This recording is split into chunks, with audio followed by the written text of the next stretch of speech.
नमस्कार, मी अमृता आकाश. गुरुकिल्ली यशाची मध्ये आपलं स्वागत. गुरुकिल्ली यशाची मध्ये आज आपण पोस्ट कोविड नंतरच्या पॅरामेडिकल क्षेत्रामधल्या संधी या विषयावर अधिक माहिती घेणार आहोत आणि आपल्याला मार्गदर्शन करण्यासाठी आपल्यासोबत आहेत सुरेंद्र सर. कार्यक्रमात आपलं स्वागत करते. नमस्कार. नमस्कार. तर सुरेंद्रनाथ यशवंतराव माने उर्फ बाळा माने असं देखील सरांचं नाव आहे. विषयाला आपण सुरुवात करणारच आहोत. त्याअगोदर आपण सरांची ओळख करून घेऊयात. सरांनी सामाजिक कार्याच्या हेतूनं यश फाउंडेशनची स्थापना 1995 मध्ये केली आहे आणि त्यानंतर सामाजिक कार्याच्या माध्यमातून लोकांची सेवा देखील केली आहे. अतिवृष्टीमुळे जिल्ह्यात आपत्कालीन स्थितीमध्ये देखील त्यांनी तातडीची मदत केलेली आहे. त्याचबरोबर दी यश फाउंडेशन अंतर्गत कोविड लसीकरण केंद्र देखील सरांनी सुरू केले.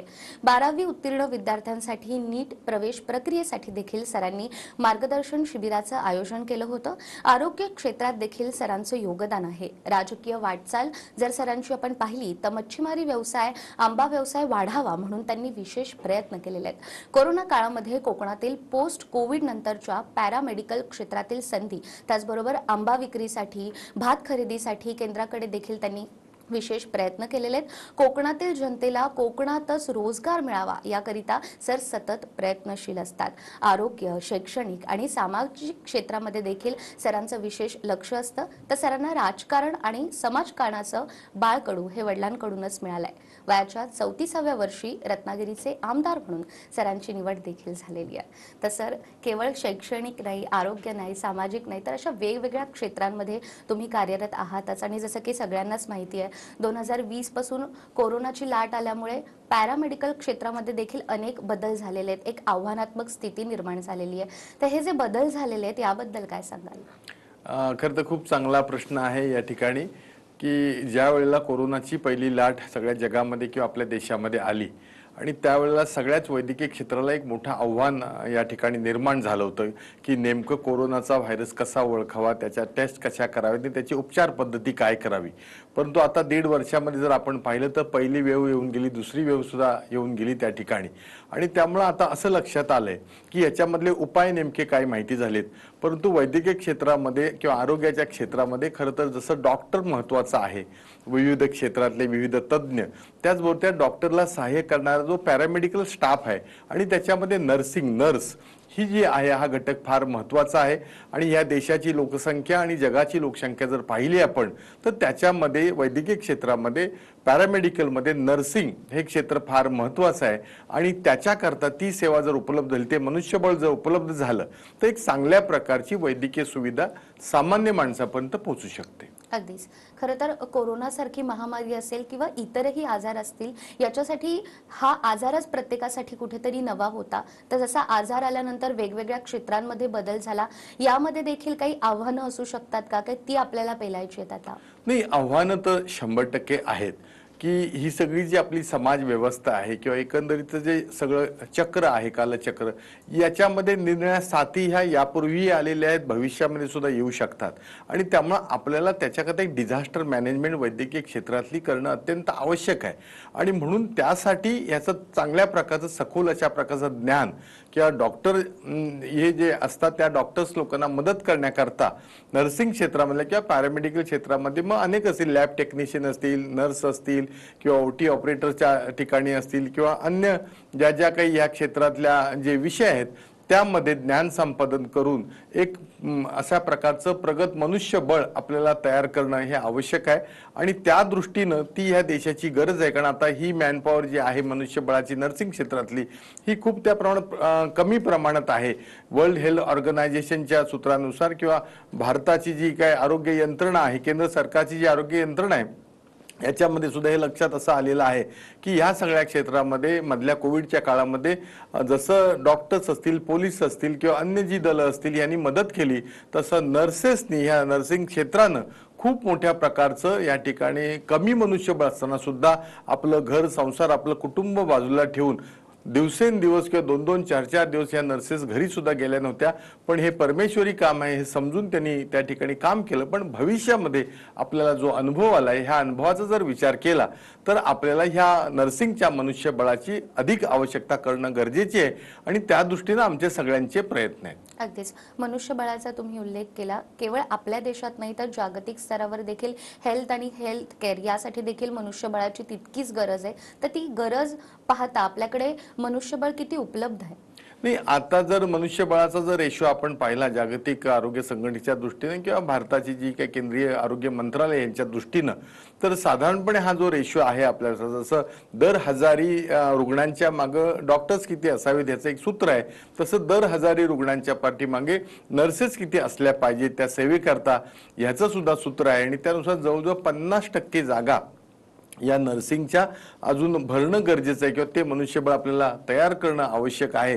आज आता जर आपण पाहिलं तर दर 2000 माणसांच्या मागे किंवा जनतेच्या मागे, पॉप्युलेशनच्या मागे एक नर्स असा प्रकारचा जो रेशो आहे तो जागतिक आरोग्य संघटनेच्या दृष्टीनं किमान 300 पॉप्युलेशनला किंवा 200 ते 300 लोकसंख्येला एक नर्स प्रशिक्षित अशी असणं गरजेची आहे. आणि त्यामुळे याच्यामध्ये मोठ्या प्रमाणातल्या नोकरीच्या आणि रोजगाराच्या संधी नर्सिंग क्षेत्रामध्ये आज आहेत. अगदीच. मग या जागा देखील तितक्या पुरेशा आहेत का? कारण आपण पाहिलं की कोरोनाच्या काळात सगळ्यात जास्त कोणी श्रम केलं असेल तर या मेडिकल फील्ड मधली लोक. तर मग आता त्या जागा पुरेशा आहेत का आणि नसल्या तर मग काय? नाही, याकरता सातत्यानं आमच्या नर्सिंगच्या ज्या संस्था आहेत त्या संस्थांचा सुद्धा प्रयत्न चालला आहे. निर्णय संघटना आहे त्यांचाही प्रयत्न आहे की केंद्र सरकार आणि राज्य सरकारने ह्या नर्सेसच्या ज्या जागा आहेत आरोग्य विभागातल्या असतील किंवा विविध क्षेत्रातल्या असतील ह्या जागा वाढवणं गरजेचं आहे. आणि त्याचबरोबर नर्सिंगचे अभ्यासक्रम करणारे जे विद्यार्थी आहेत ह्या विद्यार्थ्यांची जी इनटेक कॅपॅसिटी आहे त्याच्यामध्ये जसं एक 2 वर्षाचा ऑक्झिलरी मिडवायफरी नर्सचा एक 2 वर्षाचा कोर्स 12वी नंतरचा आहे. त्याचबरोबर 12वी नंतर आर्ट सायन्स कॉमर्ससाठी GNM जनरल मिडवायफरी नर्स अशा प्रकारचा एक फार जुन्या पद्धतीचा कोर्स आहे. त्याच्यामध्ये आज सिलेबस आपण अपडेट केलाय. त्यामुळे ANM आणि GNM हे 2 जे अभ्यासक्रम आहे त्याच्यामध्ये ANM हा 2 वर्षाचा अभ्यासक्रम आहे 12वी नंतर आर्ट सायन्स कॉमर्स करता. तसा GNM हा सुद्धा आर्ट सायन्स कॉमर्स करता 3 वर्षाचा हा अभ्यासक्रम आहे. आणि त्याचबरोबर ज्या GNM होतात त्यांना उद्या डिग्री करायची झाली तर पोस्ट बेसिक BSc अशा प्रकारची डिग्री सुद्धा आरोग्य विज्ञान विद्यापीठाची मिळते. तो 2 वर्षाचा आहे. त्याच्याकरता जी पात्रता आहे त्याच्याकरता GNM म्हणजे जनरल मिडवायफरी नर्स झालं पाहिजे. आणि सगळ्यात महत्त्वाचा निर्णय जो भारत सरकारने जो घेतलेला आहे तो म्हणजे युनिव्हर्सल एक अभ्यासक्रम व्हावा म्हणून या ठिकाणी BSc नर्सिंग अशा प्रकारचा 4 वर्षाचा एक अभ्यासक्रम गेली जवळजवळ 15-16 वर्षे ह्या देशामध्ये आज सुरू आहे की ज्याच्यामध्ये ज्ञान घेतल्यानंतर ती जी ट्रेन होणारी नर्स आहे तिला एक जागतिक दर्जाचं ज्ञान त्या नर्सिंग क्षेत्रातलं मिळतं. त्याला BSc नर्सिंग डिग्री कोर्स आपण म्हणतो. त्याच्याकरताची जी पात्रता आहे त्याच्याकरता 12वी सायन्सच आपल्याला घ्यायला लागतं, फिजिक्स केमिस्ट्री बायोलॉजी. आणि त्याचबरोबर केंद्र सरकारच्या नियमाप्रमाणे जी नीटची प्रवेश परीक्षा आहे ती प्रवेश परीक्षा त्या विद्यार्थ्यानं देणं अत्यंत आवश्यक आहे. आणि मग ती झाल्यानंतर पात्रतेनंतर मग आपली जी कॉमन जी सामायिक प्रवेश परीक्षा याच्या येताना मेडिकल एज्युकेशन डिपार्टमेंट या दृष्टीने आणि महाराष्ट्र नर्सिंग काउन्सिल किंवा पॅरामेडिकल बोर्ड आणि त्याचबरोबर आपल्या महाराष्ट्रामध्ये जी नाशिकला आरोग्य विज्ञान विद्यापीठ आहे, प्रत्येक राज्यामध्ये अशी वेगवेगळी विद्यापीठ आहेत, त्याच्या माध्यमातून हा आपल्याला अभ्यासक्रम शिकवला जातो. आणि जर ज्यांना पोस्ट ग्रॅज्युएशन जर करायचं असेल तर MSc नर्सिंगच्या सायकॅट्री पासून अनेक 5 फॅकल्टी आहेत. आणि त्याचबरोबर भविष्यामध्ये आपल्याला नर्सिंगमध्ये PhD सुद्धा त्या ठिकाणी डॉक्टरेट सुद्धा करता येतं. आणि त्याचबरोबर दिल्लीमधली जी इन्स्टिट्यूट आहे इंदिरा गांधी नॅशनल इन्स्टिट्यूट, त्याच्याकरता राजीव गांधी नॅशनल इन्स्टिट्यूट आहे की ह्या सगळ्या ज्या केंद्र सरकारच्या अंतर्गत किंवा इंडियन नर्सिंग काउन्सिल ह्याची सुद्धा मान्यता घेऊन हे जे अभ्यासक्रम आहेत ते अभ्यासक्रम आज ज्याला भारत सरकार किंवा राज्य सरकारच्या मान्यतेनं केलेले आहेत आणि विद्यार्थ्यांना त्याच्यामध्ये चांगली संधी आहे. अगदीच जसं तुम्ही आता सांगितलं पॅरामेडिकल क्षेत्रात देखील व्यवसायाची किंवा नोकरीची संधी आपल्याला आहे. केवळ त्याची योग्य माहिती मिळणं तितकंच गरजेचं आहे. आपल्या देशामध्ये जर आपण विचार केला नीती आयोगाचा तर पॅरामेडिकल क्षेत्रामध्ये देखील किंवा मेडिकल क्षेत्रात नर्सिंग क्षेत्रामध्ये दुर्लक्ष कुठेतरी होताना दिसतंय का? नाही, थोडंसं जर पाहिलं गेलं तर यापूर्वी अशा प्रकारचं दुर्लक्ष होत होतं.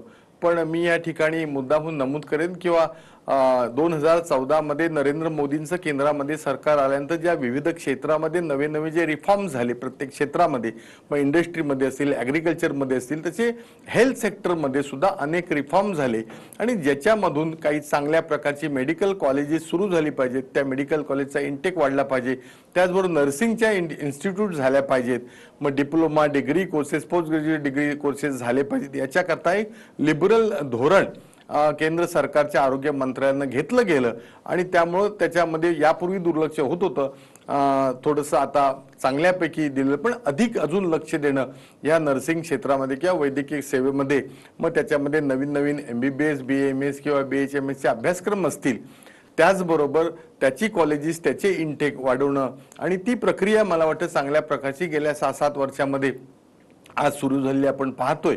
त्यामुळे डॉक्टरचं सुद्धा जे संख्याबळ आहे ते आपल्या देशामध्ये वाढण्याची प्रक्रिया सुरू झाली आणि राज्य सुद्धा त्याला सकारात्मक प्रतिसाद दिल्यामुळे राज्यामध्ये मेडिकल आणि पॅरामेडिकलचं जे प्रशिक्षण आहे किंवा प्रशिक्षित मनुष्यबळ तयार होणाऱ्या संस्था तयार होण्याचं जे धोरण राबवायला पाहिजे ते सुरू झालंय. पण माझी अशी अपेक्षा या निमित्तानं आहे की ह्या कोविड किंवा ह्या पॅन्डेमिकमुळं आपल्याला खूप मोठा एक धडा मिळाला आहे की आपली गती मोठी वेगानं वाढवली पाहिजे आणि चांगल्या प्रकारचं जी तंत्रज्ञान विकसित झालंय मेडिकल क्षेत्रामध्ये ते तंत्रज्ञान आत्मसात करणारी एक पिढी मोठ्या संख्येनं मनुष्यबळाच्या रूपामध्ये तयार करण्याच्या दृष्टीनं केंद्र सरकारने राज्य सरकारने अधिकचं लक्ष देणं गरजेचं आहे असं या निमित्तानं मला वाटतं. अगदीच पॅरामेडिकल क्षेत्राविषयी तुम्ही सांगताय, जे प्रेक्षक आता आपल्याला पाहतात आहेत आणि या क्षेत्रात मध्ये ज्यांना करिअर करायचं आहे, तर येणाऱ्या काळामध्ये देखील हेल्थ केअरमध्ये व्यवसाय आणि नोकरीच्या कोणकोणत्या संधी उपलब्ध आहेत जेणेकरून अनेक विद्यार्थी या क्षेत्रात येऊ शकतात? तसं पाहिलं तर ह्या 1.5 वर्षामध्ये एक चांगल्या प्रकारची जनजागृती या सगळ्या देशातल्या किंवा जगातल्या सगळ्या जनतेला आलेली आहे आणि त्यामुळे आता सगळा समाज, सगळी सोसायटी आज हेल्थ कॉन्शियस झालेली आहे आणि मला तर असं वाटतं की एखादा आजार झाल्यानंतर उपचार करणे हा एक भाग झाला, पण आजार होऊ नये म्हणून प्रिव्हेंटिव्ह मेजरमेंट काय घ्यायला पाहिजेत याच्यामध्ये सुद्धा खूप मोठ्या संधी आहेत. म्हणजे ज्याला कन्सल्टन्सी एका प्रकारे आपण म्हणतो, जशी उद्योगाला कन्सल्टन्सी आहे तसं आरोग्य चांगलं राहावं किंवा आरोग्य बिघडू नये याच्यासाठी सुद्धा प्रिव्हेंटिव्ह मेजरमेंट केली पाहिजेत. ह्याच्यातल्या रोजगाराच्या चांगल्या पद्धतीच्या संधी आहेत आणि त्या दृष्टीनं जर दुर्दैवानं जर काही रोगराई जर झाली तर त्या रोगराईवर कोणते उपचार पद्धती केले पाहिजे, त्याच्याकरता कोणतं मनुष्यबळ केलं पाहिजे या दृष्टीनं आता सगळ्या जगाला मला वाटतं जाग आलेली या निमित्तानं आहे. आणि एका अर्थानं आपण नेहमीच असं म्हणतो की या देशाचे पंतप्रधान नरेंद्रजी मोदी असं म्हणतात की संकटाचं संधीमध्ये रूपांतर केलं पाहिजे. एका अर्थानं कोरोना हे आपल्याला संकट आलं, आपल्या आरोग्य व्यवस्थेची जी काही एकंदरीत मर्यादा होत्या त्या उघड झाल्या. मग कधी ऑक्सिजनचा पुरवठा नसेल, कधी डॉक्टरचा पुरवठा नसेल, कधी मेडिसिनचा पुरवठा नसेल, या सगळ्या गोष्टी आज आपल्याला सगळ्यांना समजून आलेल्या आहेत. हा अनुभव आला कधी काळी असं म्हणतं की 100 वर्षापूर्वी या देशामध्ये प्लेगची साथ आली होती आणि सुदैवानं गेल्या 100 वर्षामध्ये अशा प्रकारची कुठली मोठी पॅन्डेमिक किंवा साथ जगामध्ये किंवा भारतामध्ये सुद्धा आली नव्हती. परंतु ह्या कोरोनानं किंवा कोविड-19ने आपल्याला हे शिकवलं गेलं आणि एका अर्थानं आपल्याला जसं डिझास्टर मॅनेजमेंट असते, एखादी आपत्ती झाली तर त्याचं आपत्ती व्यवस्थापन, आणि म्हणून आपण खूप काही याच्यामधून शिकलोय. त्या भविष्यामध्ये मला असं वाटतं रोजगाराच्या संधी ह्या पॅरामेडिकल मधल्या नर्सिंग हे एक क्षेत्र आहे, त्याच्यामध्ये क्लिनिकल आणखीन आहे किंवा लॅबच्या संदर्भातलं प्रशिक्षण आहे, अनेक असे नवे तंत्रज्ञान, नवी नवी इक्विपमेंट्स आलेली आहेत, त्याच्यामधलं सुद्धा प्रशिक्षण घेणं गरजेचं आहे. परंतु आज नर्सिंग क्षेत्रामध्ये 12वी झाल्यानंतर विशेषतः मुलींकरता म्हणजे देशाचे पंतप्रधान असं म्हणतात की बेटी बचाव बेटी पढाव किंवा महिला सक्षमीकरण, एका अर्थानं खऱ्या अर्थानं हे महिला सक्षमीकरण आहे.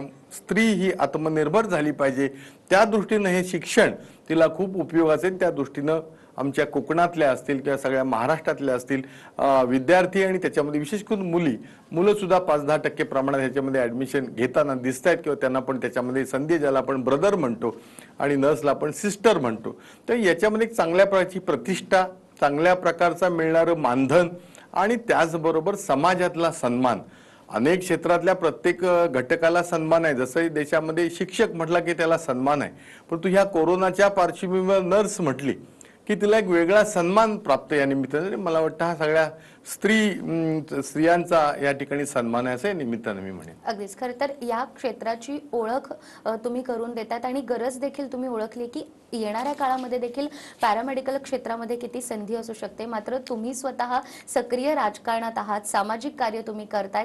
तर हे सगळं करताना देखील आरोग्य क्षेत्रात आपण यावं आणि इतरांना देखील व्यवसायामध्ये आणावं, हे कसं ओळखलं, याची सुरुवात कुठून झाली? खूप आपला या निमित्ताने हा चांगला प्रश्न आहे. खरं तर मी राजकारणापेक्षा समाजकारणामध्ये माझा जास्त ओढा आहे. माझा हा पिढीजात आहे. माझे वडीलही समाजकारणात राजकारणात होते, आमचं पूर्ण कुटुंब. आणि त्यामुळं ते बाळकडून मला माझ्या वडिलांकडून किंवा आमची जी ज्येष्ठ मंडळी होती त्यांच्याकडून मला या निमित्तानं मिळालंय. परंतु माझ्या जीवनामध्ये अशी घटना घडली की 1999 साली मी वयाच्या 34व्या वर्षी या ठिकाणी भारतीय जनता पार्टीचा मी रत्नागिरी मतदारसंघातून आमदार झालो. परंतु मी 5 वर्षाचा जो माझा कालावधी होता त्या कालावधीमध्ये 2002 साली माझ्या मातोश्रींचं, माझ्या आईचं निधन झालं. आणि माझ्या त्यावेळेला असं लक्षात आलं की ह्या आरोग्य व्यवस्थेमध्ये काही उणिवा आहेत. माझ्याकडे एवढं पद असताना सुद्धा मी ते पूर्ण करू शकलो की माझ्या आईला त्या ठिकाणी मी योग्य उपचार करू देऊ शकलो नाही.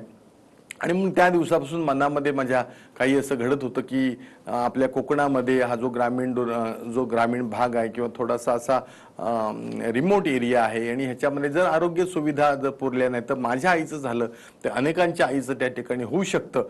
आणि म्हणून मग मी 2005 साली हा निर्णय घेतला की आपल्याला खरं तर मला मेडिकल कॉलेज करायचं होतं, पण मेडिकल कॉलेजचे जे काही खर्च होते ते खूप मोठ्या प्रमाणात होते आणि शासनाच्या तेव्हा परवानग्या तशा मिळत नव्हत्या. अनेक क्लिष्ट अशा प्रकारच्या अटी होत्या. माझ्या काही सहकाऱ्यांनी मला सांगितलं आपण सगळ्यांनी मिळून आपण एक पॅरामेडिकल म्हणजे नर्सिंग कॉलेज करूया.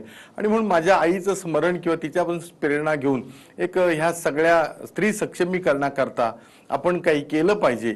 आणि म्हणून त्यातून मला असं वाटलं की कदाचित एखाद्या गावामध्ये एखादा डॉक्टर जर नसेल पण जर ती नर्स असेल तर त्या आजाराचे किंवा त्या रुग्णाचे त्या ठिकाणी त्याचं जीवन किंवा त्याचं जे सगळं जीवन आहे ते ती वाचवू शकते ट्रीटमेंट करून. आणि म्हणून मी म्हटलं की सामान्याच्या गोरगरिबाच्या मुली कोकणातल्या जर शिकल्या पाहिजेत, आत्मनिर्भर झाल्या पाहिजेत आणि एका अर्थानं आपली ही आरोग्याची व्यवस्था सुद्धा विकसित रत्नागिरी परिसरातली किंवा कोकणातली झाली पाहिजे. आणि ती एक कल्पना घेऊन मी असा विचार केला आणि या ठिकाणी आपल्याला पॅरामेडिकलमध्ये हे नर्सिंग महाविद्यालय आपण सुरू करा. हा खरं तर अनुभव आल्यानंतर इतरांसाठी देखील प्रेरणादायी असं तुम्ही काम केलेलं आहे. आणि या विषयासंदर्भात आपण सरांकडून आणखीनही माहिती घेणार आहोत एका छोट्याशा ब्रेकनंतर.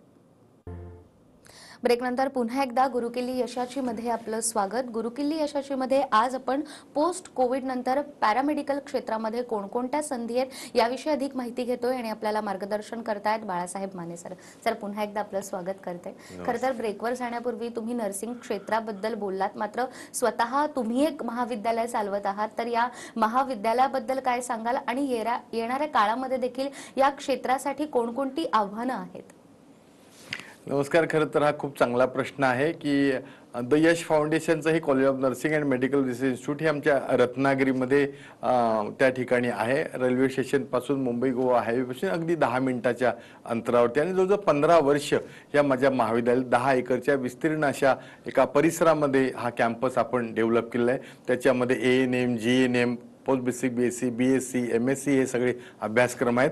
आणि सांगायला मला आनंद वाटतो की जवळजवळ गेल्या 15 वर्षामध्ये कोकणातल्या जवळजवळ 2000 मुली, 2000 विद्यार्थी हे माझ्या महाविद्यालयातून पासआउट होऊन राज्य शासनाच्या, केंद्र शासनाच्या आणि प्रायव्हेट हॉस्पिटल्समध्ये चांगल्या नोकरीवरती आज लागलेले आहेत. आणि माझी जी पहिली बॅच माझी 2010ला बाहेर पडली त्या बॅचमधल्या सामान्य तिथला जो माझा विद्यार्थी होता त्याला आज जवळजवळ सरकारी 80,000 रुपये पगार महिन्याला प्रतिमाह मिळतोय.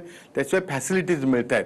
आणि त्यामुळे माझी आपल्या सगळ्यांना विनंती आहे की एक चांगल्या प्रकारचं दालन हे कोकणामध्ये आम्ही सुरू केलं. जे विद्यार्थी 12वी पासआउट झालेले आहेत, ज्यांना ANM, GNM, BSc, post basic BSc किंवा MSc करायचे आहेत, त्यांची प्रवेश प्रक्रिया आमच्या महाविद्यालयामध्ये सुरू झालेली आहे. लवकरात लवकर त्वरा करणं गरजेची आहे, कारण ह्या पोस्ट कोविडमध्ये एक खूप मोठा अवेअरनेस वाढलेला आहे आणि त्यामध्ये प्रवेशामध्ये फार मोठ्या प्रमाणात त्या ठिकाणी मुलांचा किंवा विद्यार्थ्यांचा कल वाढलेला आहे. आणि त्याचबरोबर दुसरा प्रश्न आपला असा होता की ह्याच्या भविष्यामध्ये आपल्या काय अपेक्षा आहेत. तर एक संस्था चालक ह्या नात्यानं मला असं वाटतं की केंद्र सरकारने आणि राज्य सरकारने आरोग्य विषयाच्या किंवा ह्या पॅरामेडिकल मध्ये लक्ष देणं अत्यंत अगदीच खरं तर गरजेचं हा आहे. महत्त्वाचा मुद्दा आहे की या क्षेत्राकडे देखील शासनाने पाहणं तितकंच महत्त्वाचं आहे आणि ज्या विद्यार्थ्यांना महाविद्यालयात ऍडमिशन करायचंय सरांचे नंबर स्क्रीनवर दिसत आहेत, नक्कीच तुम्ही सरांशी संपर्क करू शकता. सर, खूप खूप धन्यवाद की आज तुम्ही इथे आलात आणि इतकी महत्त्वाची माहिती तुम्ही प्रेक्षकांना दिलीत. धन्यवाद. धन्यवाद. त्याचबरोबर गुरुकिल्ली यशाची मध्ये वेळ झाली आहे इथेच थांबण्याची. पुन्हा भेटूया एका नव्या विषयासह. तोपर्यंत नमस्कार.